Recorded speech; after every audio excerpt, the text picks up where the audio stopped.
مر کے قبر میں جائیں گے اور وہ بچانے کے لیے آئیں گے، اور تب انہوں نے منہ پھیر لیا تو کیا ہو؟ کبھی سوچا گھروں کی ٹی ویوں میں کیا چل رہا ہے؟ سیریلوں کے نام پہ کیا دیکھ رہے ہو؟ اپنی بیٹیاں بے پردہ گھوم رہی ہے، کوئی احساس ہے حضور کے دل کا؟ گھر کی عورتیں بے پردہ گھوم رہی ہے، کوئی احساس ہے حضور کے دل کا؟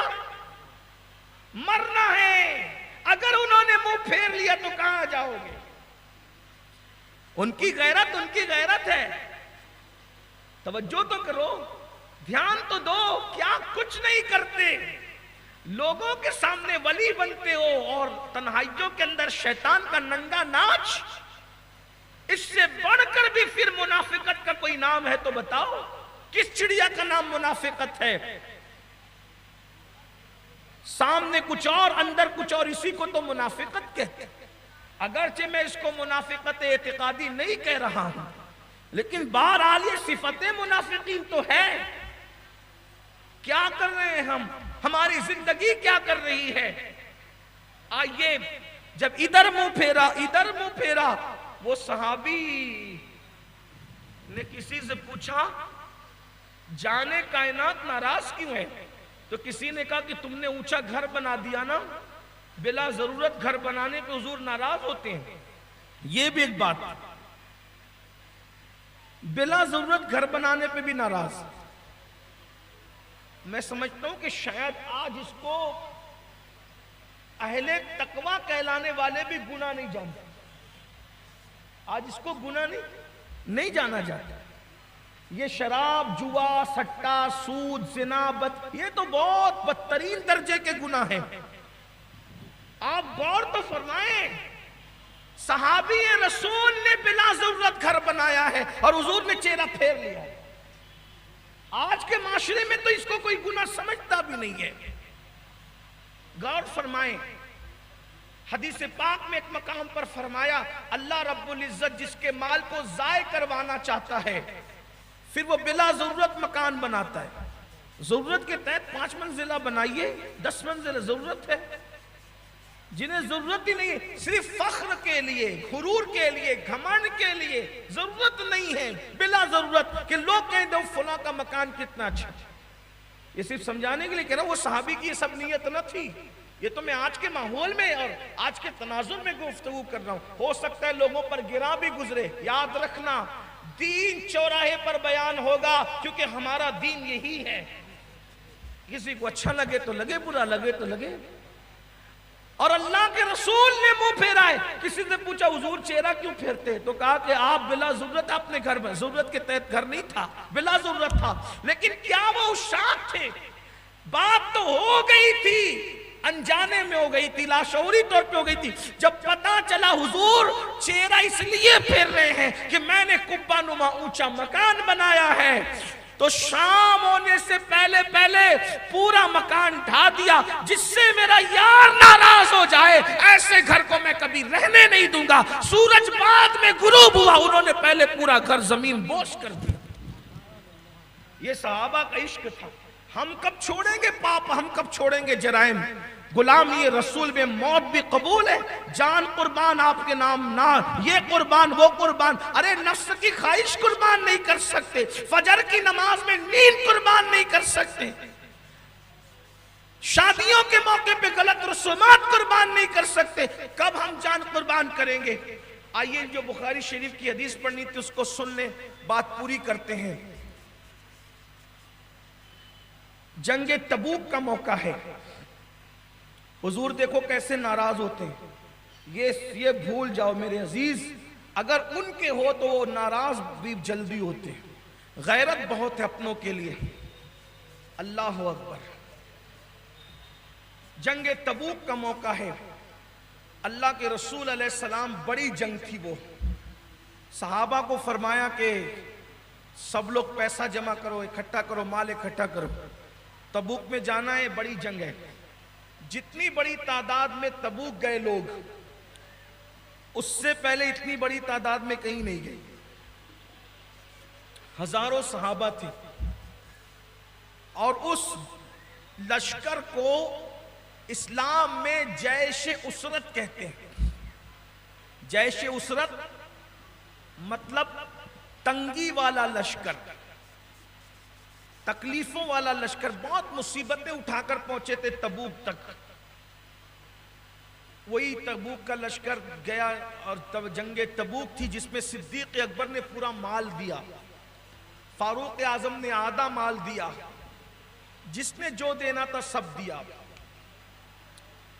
حضرت سیدنا کعب ابن مالک کہتے ہیں، اس کو دھیان سے سننا، یہ جو عنوان تھا نا عاشق رسول کون، آج یہ مکمل ہوگا اور کل انشاءاللہ نئے عنوان کا آغاز ہوگا. حضرت کعب ابن مالک کہتے ہیں کہ اللہ کے رسول صلی اللہ علیہ وآلہ وسلم نے کہا کہ سب نکلو، جو جو نکل سکتا ہے نکلو، اور سب پورا مدینہ منورہ خالی ہوا. اور میں اتفاق سے ان دنوں میرے پاس اتنا مال تھا کہ اس سے پہلے اتنا مال کبھی نہیں تھا. اس سے پہلے میرے پاس 2 اونٹنیاں کبھی جمع نہیں ہوئی تھی. اس وقت میرے پاس 2 اونٹنیاں تھی، لیکن کھجوریں پک رہی تھی، کھجوریں پکنے کا موسم تھا، گرمی کی شدت تھی، شباب تھا. میں سوچتا تھا کہ ابھی حضور کا لشکر آج چلا جائے. لشکر تو دوڑتے بھاگتے نہیں جاتا، قیام کرتے جائیں گے، اطمینان سے جائیں گے. میں کل نکلوں گا اور پہنچ جاؤں گا. کل بھی مصروفیت رہی ایسے ہی کام دھام کی. پرسوں نکلوں گا پہنچ جاؤں گا، کل نکلوں گا پہنچ جاؤں گا. ہر دن کل کل کل کل ہوتا رہا. بالآخر حضور علیہ السلام تبوک پہنچ بھی گئے. اب تبوک پہنچے تو مجھے اتنی شرمندگی تھی. حضرت کعب کہتے ہیں کہ مدینے میں کوئی جوان دکھتا ہی نہیں تھا، یا تو عورتیں دکھتی تھی یا تو منافقین دکھتے تھے. عورتیں تھی، بڈھے لوگ تھے یا منافقین تھے.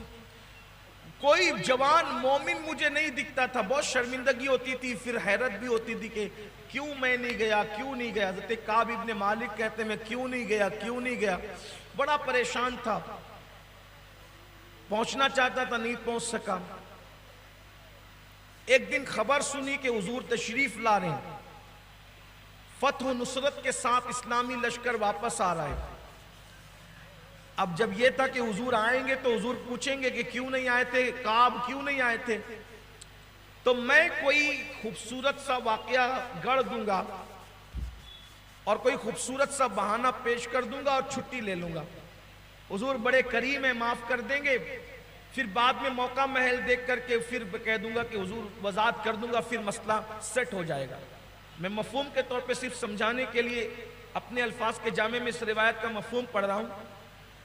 جیسے ہی دماغ میں بات آئی کہ کوئی اچھا سا خوبصورت سا واقعہ گڑھ دیں گے، بیان کر دیں گے، پھر حضور معاف کر دیں گے، پھر موقع محل دیکھ کر صفائی پیش کر دیں گے، میٹر ختم ہو جائے گا. پھر دل میں خیال آیا، کعب جس کی نگاہوں سے خدا کی ذات نہ چھپے، اس کی نگاہوں سے تیرے دل کے جذبات کیسے چھپ سکتے ہیں. وہاں تو سچ ہی بولنا پڑے گا. پھر کچھ سوچتا، کسی سے مشورہ کرتا، پلاننگ کرتا. بہرحال یہی دن گزرتے گئے، شش و پنج میں رہا، تردد میں رہا. آخر کار یہ خوشخبری ملی کہ کئی دن کے بعد، کئی ہفتوں کے بعد اللہ کے رسول مدینہ منورہ تشریف لا چکے. اللہ کے رسول علیہ السلام کی عادت کریمہ تھی کہ جب بھی مدینہ منورہ سفر سے آتے، حضور علیہ السلام گھر نہیں جاتے بلکہ پہلے مسجد جاتے. مسجد نبوی شریف میں 2 رکعت نماز ادا کرتے، پھر صحابہ سے ملاقات کرتے، انہیں شرف لقاء عطا کرتے، زیارت سے نوازتے، اور اس کے بعد پھر سب سے ملاقات کر کے گھر تشریف لے جاتے. یہ اللہ کے رسول علیہ السلام کا معمول تھا. کعب کہتے ہیں کہ جب اللہ کے رسول منبر پر بیٹھ گئے تشریف لا کر، تو میرے آگے منافقین کی بڑی تعداد دی تھی جو تبوک میں نہیں گئے تھے. منافقین تبوک میں نہیں گئے تھے. وہ بڑی بڑی جھوٹی قسمیں کھاتے تھے. مسجد میں رسول اللہ کے سامنے بڑی بڑی جھوٹی قسمیں کھاتے تھے. اب وہ رسول جس کی نگاہوں سے خدا کی ذات نہ چھپی، کس کی بات چھپ سکتی ہے. لیکن چونکہ منافقین اپنے نہیں تھے تو ان کو 2 سیکنڈ میں چھٹی مل گئی. اس نے جھوٹی قسم کھائی، حضور ایسا تھا، بچہ بیمار تھا، بیوی یہ تھی، وہ تھی، سب جھوٹی قسمیں کھا کر کے چھوٹتے گئے. اب جب دوسرے تھے نا، یہ غیر تھے، رحمت سے پردہ ڈالا منافقین پر، چونکہ ان کو تو نپٹنا تھا جہنم کی آگ نے. لیکن جو سچے اپنے تھے عشاق تھے، حضور کے سچے غلام تھے، حضرت کعب کی باری آئی. حضرت کعب کہتے ہیں اب ان کی دردناک کہانی سنیے، ان کا ذکر سنیے، پھر آپ کو پتا چلے گا. عاشق ہونا، لڈو پر کوئی عاشق نہیں بنتا میرے عزیز، شیرنی کی جب وہ تھال پر کوئی عاشق نہیں بنتا. یہ شہادت گہے الفت میں قدم رکھنا ہے. لوگ آسان سمجھتے ہیں مسلمان ہونا، بہت آسان ہے کافر کا مسلمان ہونا، بہت مشکل ہے مسلمان کا مسلمان ہونا. ڈگری جتنی بڑی ہوتی ہے امتحان اتنے زیادہ ہوتے ہیں. اپنی راتوں کو تصور میں لاؤ، اپنے دن کو تصور میں لاؤ، اپنے اعمال کو تصور میں لاؤ، اپنے شب و روز کو تصور میں لاؤ، اور ان کے جان سے زیادہ قریب ہونے کو تصور میں لاؤ. یہ بھی تو تصور کرو کہ کعب کے سامنے منبر پہ بیٹھ کر داستان سن رہے ہیں، اور میرے تمہارے تو دل میں بیٹھ کر داستان سن رہے ہیں، حالات دیکھ رہے. سوچو اگر واقعی مومن ہو تو سوچو. حضرت کعب ابن مالک کہتے ہیں میں نے سلام کیا تو ناراضگی سے میری طرف دیکھا، اور جو ناراضگی والی مسکراہٹ تھی، حضور ناراضگی میں بھی مسکراتے تھے لیکن ناراضگی کی مسکراہٹ کا رنگ الگ تھا. ناراضگی والی مسکراہٹ تھی. میں نے سلام کیا، کعب کہتے میں نے سلام کیا، ناراضگی سے مسکرایا اور منہ پھیر لیا. ناراضگی سے مسکرایا، منہ پھیر لیا. کیوں نہیں آئے تھے؟ کیوں نہیں آئے تھے؟ حضرت کعب نے عرض کیا. اب حضرت کعب کی گفتگو سنیں، اپنے آپ کو محسوس کریں، دیکھیں. دنیا ہے میرے عزیز، دنیا ہے. یہ دنیا ہے جن کی خوشی کے لیے گناہ کر رہے وہ تو تمہارے جنازوں میں بھی نہیں آئیں گے. یہ تمہارے بچوں کی فرمائش پر جو تم اللہ کی نافرمانیاں کرتے ہو، بیوی کی فرمائش پہ اللہ کی نافرمانیاں کرتے ہو، مرنے کے بعد یہی بچے کبھی ہاتھ اٹھا کے مغفرت کی دعا نہیں کریں گے. اللہ کرے آپ کے ہمارے بچے مغفرت کی دعا کریں، لیکن ہم دیکھ رہے ہیں جیتے جی جو بچے ماں باپ کے وفادار نہیں ہوتے وہ مرنے کے بعد کیا وفادار ہوں گے. جانے وفا کا خیال کرو، ان سے رشتہ جوڑو، ان کے وفادار بنو، ان سے تعلق جوڑو، ان کے لیے سب کو تج دو، تن من دھن سب ان پہ وار دو. ساری عزتیں دنیا کی بھی ان کے صدقے میں ہیں، قبر کی عزتیں بھی ان کے صدقے میں ہیں، حشر کی عزتیں بھی ان کے صدقے میں. واللہ ان سے وفا کر لی تو نکیرین کس کے ساتھ کیا سلوک کرتے ہیں وہ جانے. قبر کا حال مردہ جانتا ہے، لیکن جو نبی کا با وفا ہے، میرے امام کہتے ہیں نکیرین کرتے ہیں تعظیم میری، خدا ہو کہ تجھ پہ یہ عزت ملی. سبحان اللہ، سبحان اللہ. قبر میں کس کا کیا حال ہے وہ جانے، لیکن عاشقوں کی شان یہ ہے خاک ہو کر قبر میں آرام سے سونا ملا. جان کی اکسیر ہے الفت رسول اللہ کی. ہمارے بارے نیارے ہوں گے اگر وفاداری کر. کعب ابن مالک کہتے ہیں سلام کیا، ناراضگی سے تبسم کیا، منہ پھیر لیا. میں نے کہا ناراض کیوں؟ چہرے بددعا کو پھیرتے ہیں. فرمایا کیوں نہیں آیا تھا؟ تبوک میں کیوں نہیں آئے؟ عرض کی یا رسول اللہ اگر کوئی دنیا دار سے بات کرتا تو مجھے بولنا بہت اچھا آتا ہے، میں بہت اچھی گفتگو کر لیتا ہوں یا رسول اللہ، لیکن کوئی دنیا دار سے بات کرتا تو میں باتیں بنا لیتا، لیکن میں آپ سے بات کر رہا ہوں آقا. یہاں تو دل کے حالات چھپ ہی نہیں سکتے. سچی بات بس اتنی ہے کہ میں کوئی عذر نہیں تھا، بلا عذر نہیں آیا. حالانکہ حضور علیہ السلام نے تبوک میں پوچھا تھا. حضور کی ایک عادت تھی خاص، ہو سکے تو اس سنت کو بھی اپنا لیں. جو اپنا نہیں دکھتا تھا حضور پوچھتے تھے فلاں کیوں نہیں ہے. یہ سنت ہے آقا. تبوک میں پوچھا تھا. کچھ لوگ ایسے ہیں نا شادی ہو جائے تو کہا وہ فلاں یار چھوڑ یار اس کو، نہیں آیا تو نہیں آیا. لیکن جو اپنے ہوتے ہیں نا ان کو چھوڑنے کی بات اسلام نہیں کرتا. حضور پوچھتے تھے، جنگ میں پوچھتے تھے فلاں نہیں آیا تو کعب کا نام لیا، کہا کعب نہیں دکھتا. تو ایک صاحب نے کہا یا رسول اللہ اس کو مال اور جمال نے روک لیا ہے، اس کو مال اور جمال نے روک لیا ہے. تو لیکن حضرت معاذ ابن جبل نے کہا نہیں یا رسول اللہ میں اس کو جانتا ہوں، وہ آپ کا مخلص عاشق ہے، اس کو مال اور جمال نے نہیں، کوئی نہ کوئی عذر ہوگا اس لیے حضور وہ نہیں آیا. تو اللہ کے رسول علیہ السلام پھر خاموش ہو گئے، کچھ نہیں کہا، خاموش ہو گئے۔ پوچھا تھا وہاں بھی، اب یہاں پوچھتے ہیں کیوں نہیں آئے؟ اس کی حضور کوئی عذر نہیں تھا، میری سستی تھی، کاہلی تھی، کل کرتا رہا اور بالآخر میں نہیں آیا۔ اب سچی بات بتا دی آقا، مالک بندہ پرور بندہ نواز، سچی بات رکھ دی ہے، اب آپ جو چاہے فیصلہ کریں۔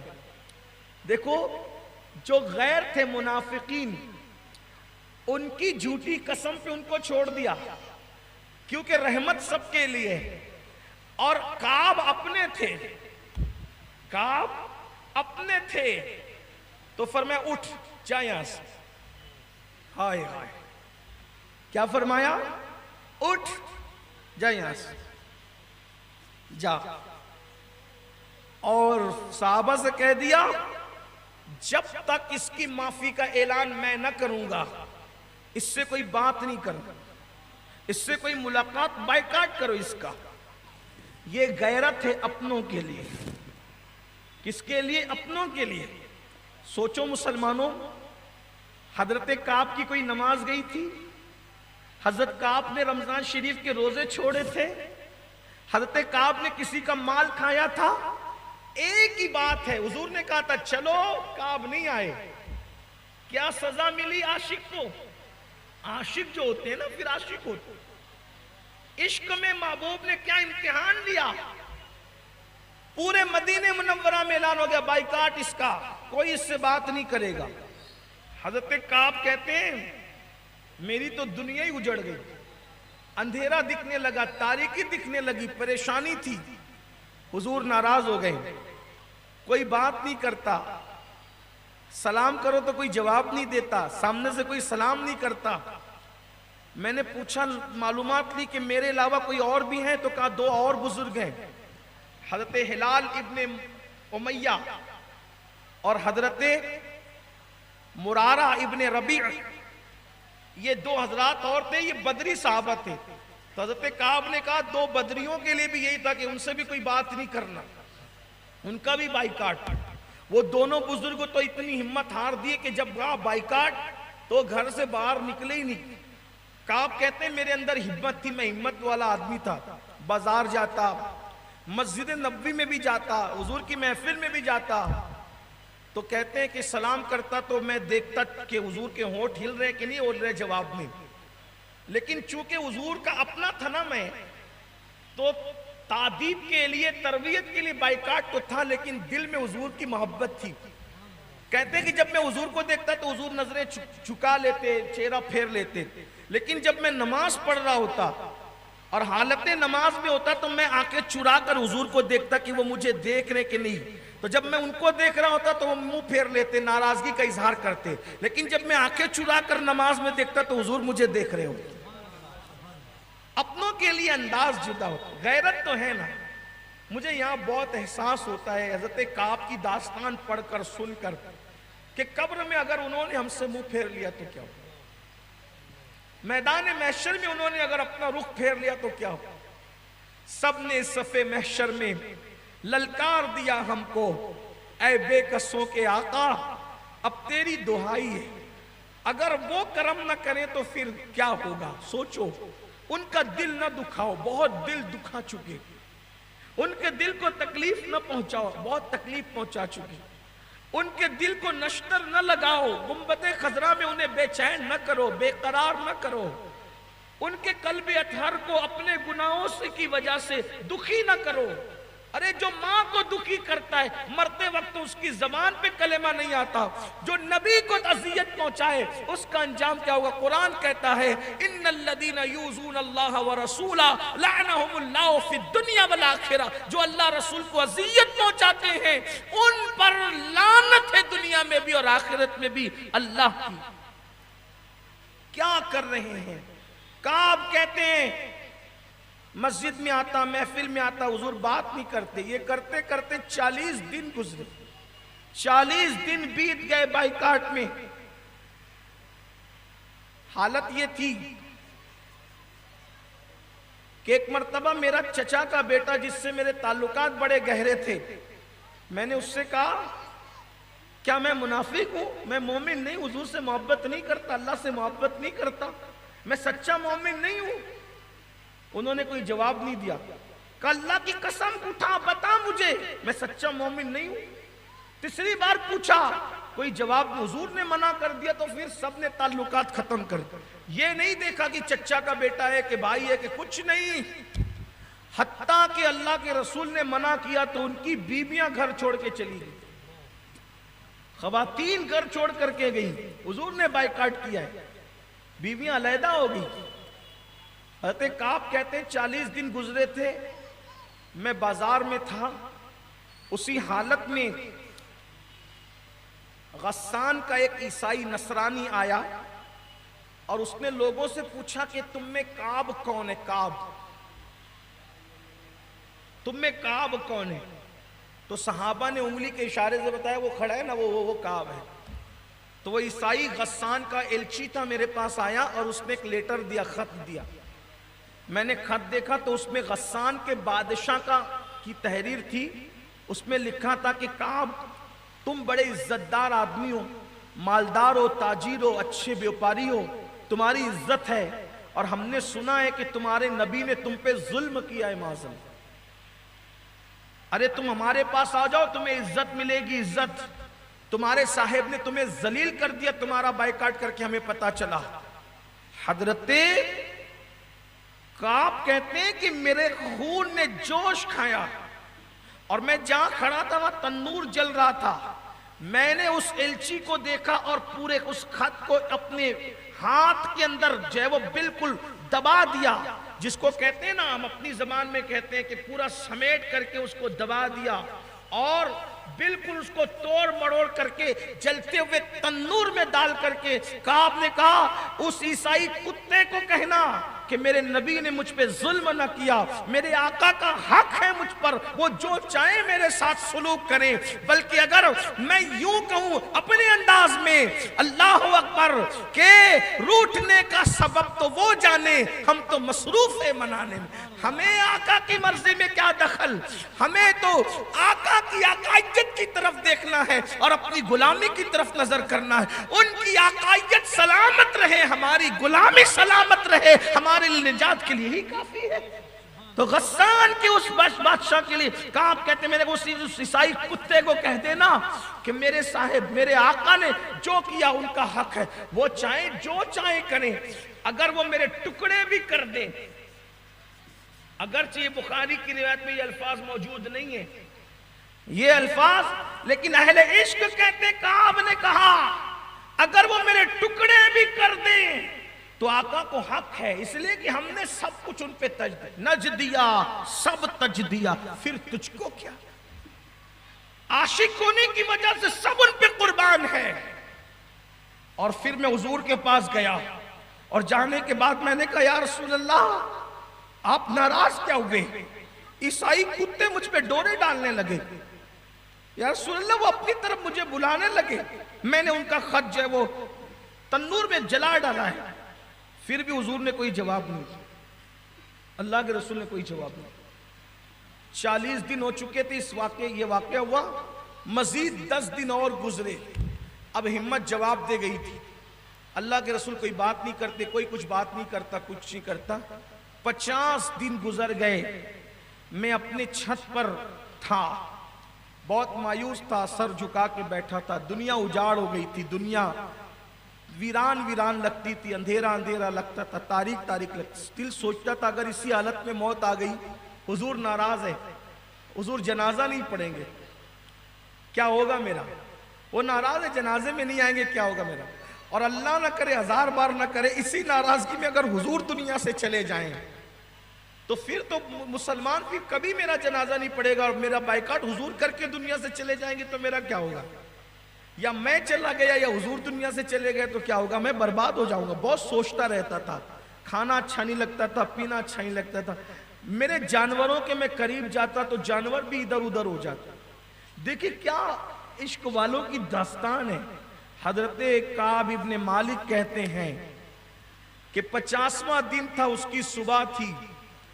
ایسے میں نے دیکھا کہ صلاح پہاڑی سے ایک آواز آئی، کعب تجھے خوشخبری ہو، بس اتنا سننا تھا کہ تجھے خوشخبری ہو۔ میں جہاں تھا سمجھ گیا کہ میری توبہ کا اعلان ہو گیا، میں وہی سجدے میں چلا گیا۔ خوشی اتنی تھی کہ خوشی کی وجہ سے میری آنکھوں میں آنسو نہیں تھمتے تھے، آنسو آتے تھے۔ سجدے شکر ادا کیا اور دوڑا دوڑا جس حالت میں تھا، جس لباس میں تھا، کپڑے بھی نہیں تبدیل کیا، جس حالت میں تھا مسجد نبوی شریف کی طرف دوڑ پڑا۔ آج حضور میرے لیے کیا فیصلہ کرتے، خوشخبری تو آ گئی۔ جب میں گیا تو حضور علیہ السلام کا چہرہ خوشی سے ایسے تمتما رہا تھا جیسے 14ویں رات کا چاند تمتماتا ہے۔ میں گیا، میں نے کہا اس کی حضور اب کیا ہے؟ تو حضور علیہ السلام فرماتے مبارک ہو، اللہ نے تیری معافی کا اعلان کر دیا۔ سبحان اللہ سبحان اللہ۔ سورہ توبہ میں حضرت کعب کی معافی کا اعلان۔ حضرت کعب کہتے ہیں میں تو سوچتا تھا حضور معافی کا اعلان کر دیں گے، لیکن یہ نہیں پتا تھا اللہ آسمان سے میری معافی کا اعلان کرے، قرآن کی آیت نازل ہوگی۔ سورہ توبہ میں اللہ پاک نے ان کی معافی کا اعلان کیا۔ حضرت کعب رو پڑے، حضور سے لپٹ کے رو پڑے، حضور بہت خوش تھے۔ اور حضرت کعب کہتے ہیں جب میں حضور کی طرف بڑھ رہا تھا تو مجھے حضرت طلحہ ملے۔ یہ طلحہ بڑے خیر خواہ تھے مسلمانوں کا، مبارک ہو حضور نے تیری معافی کا اعلان کر دیا۔ جب پہنچا آقا کے پاس تو سرکار نے مسکرا کے کہا کعب تیری معافی پر اللہ نے قرآن کی آیت نازل کر دی، اللہ نے تجھے اور ہلال کو اور مرارہ کو معاف کر دیا۔ حضرت کعب کہتے ہیں میں حضور کے پاس پہنچا، عرض کی یا رسول اللہ صلی اللہ علیہ وسلم، یہ مال ہی سبب بنانا، آقا یہ مال ہی سبب بنانا تبوک میں نہیں آنے کا، تو میں نے جتنا مال تھا وہ سب صدقہ کر دیا، اب نہیں رکھوں گا یہ مال اپنے پاس۔ آپ کی ناراضگی کا سبب یہ مال تھا حضور، جنگ میں آنے کا نہ سبب یہ مال تھا حضور، مال کی محبت تھی، یہ سب مال میں نے، اب کوئی مال اپنے پاس نہیں رکھوں گا۔ اللہ کے رسول نے فرمایا نہیں ایسا مت کرو، پورا مال صدقہ کرو گے تو تم محتاج ہو جاؤ گے، تکلیف میں آ جاؤ گے، اس لیے سب مت کرو، اپنی ضرورت کا رکھو اور اس کے بعد بقیہ صدقہ کر دو۔ حضرت کعب نے پھر حضور علیہ السلام کے کہنے پہ صدقہ کیا، پوچھا حضور اب تو راضی ہیں نا آپ؟ اللہ کے رسول علیہ السلام نے مسکرایا۔ کعب کہتے حضور نے کیا مسکرایا، میری ساری اجڑی ہوئی اپنے باغ کی بہاریں پھر میرے پاس واپس آئیں۔ اب آپ سے پوچھتا ہوں، ایک بات بظاہر حضرت کعب نے نہ مانی، حضور نے 50 دن تک ان کا بائیکاٹ کیا کیونکہ وہ عاشق رسول تھے۔ اب آپ سے پوچھتا ہوں میرے بھائی، ہم اپنی زندگی میں حضور علیہ السلام کی کتنی باتیں مان رہے ہیں؟ غور کیجیے،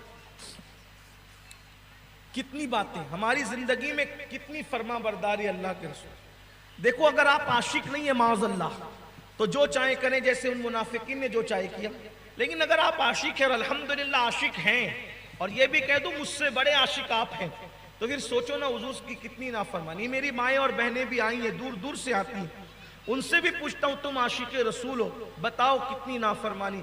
ایک بات نہیں مانی حضرت کعب نے، ماننے کا نہ ماننے کا تو سوال ہی نہیں آتا، لاشعوری طور پر نہ پہنچے، نہ ماننا تو کہیں گے نہیں، مانا لاشعوری طور پہ عمل نہ ہوا، کل کے معاملے میں نہیں پہنچ سکے، تو لاشعوری طور پہ حضور کی بات پہ عمل نہ ہو تو یہ حال ہوتا ہے۔